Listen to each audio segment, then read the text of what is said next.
ସନ୍ଧ୍ୟା ନ୍ୟୁଜ୍ର ଗାଁ ପରିକ୍ରମାକୁ ଆପଣମାନଙ୍କୁ ସ୍ୱାଗତ। ସତ୍ୟର ଖୋଜରେ ଆମେ ପହଞ୍ଚିଥିଲୁ ଚାଷର ସବୁଜିମାରେ ସଜେଇ ହେଉଥିବା ଏକ ଗାଁକୁ।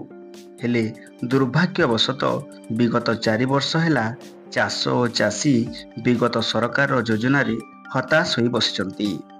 ବିଗତ 4 ବର୍ଷରୁ ଲକ୍ଷ ଲକ୍ଷ ଟଙ୍କାର ପାନୀୟ ଜଳ ଯୋଜନା ବିନା ସ୍ଥାନ ଅନ୍ୱେଷଣରେ ହେବା କାରଣରୁ ଚାଷୀ ଅସୁବିଧାରେ ଥିବାବେଳେ ସରକାରୀ କର୍ମଚାରୀ ନିଘୋଡ଼ ନିଦରେ ଶୋଇଛନ୍ତି। ସୂଚନା ଅନୁଯାୟୀ ବାଲିଶଙ୍କରା ବ୍ଲକର କୁସୁମୁରାରେ ପାର୍ବତୀଗିରି ଉଠା ଜଳସେଚନ ପୂର୍ବତନ ମୁଖ୍ୟମନ୍ତ୍ରୀ ଶ୍ରୀଯୁକ୍ତ ନବୀନ ପଟ୍ଟନାୟକଙ୍କ ଦ୍ୱାରା 16/2/2021ରେ ଉଦ୍ଘାଟନ ହୋଇଥିବା ବେଳେ ତାର ଉଚିତ ଲାଭ ନ ପାଇବା ଅଞ୍ଚଳର ଚାଷୀଙ୍କ ଚିନ୍ତା ବଢ଼ାଇଛି। ଖରା ଦିନରେ ପାଣିର ବିଶେଷ ଅସୁବିଧା କାରଣରୁ ଚାଷୀ ପାଣି ପାଇଁ ଖର୍ଚ୍ଚାନ୍ତ ହେବାରେ ପଡ଼ି ଅସୁବିଧା ଭୋଗୁଥିବା ମତ ରଖିଛନ୍ତି ଚାଷୀ। ଆଗାମୀ ଦିନରେ ସରକାର ସହିତ ଜିଲ୍ଲା ପ୍ରଶାସନ ଦୃଷ୍ଟି ଦେବାକୁ ସାଧାରଣରେ ଦାବି ହେଉଛି।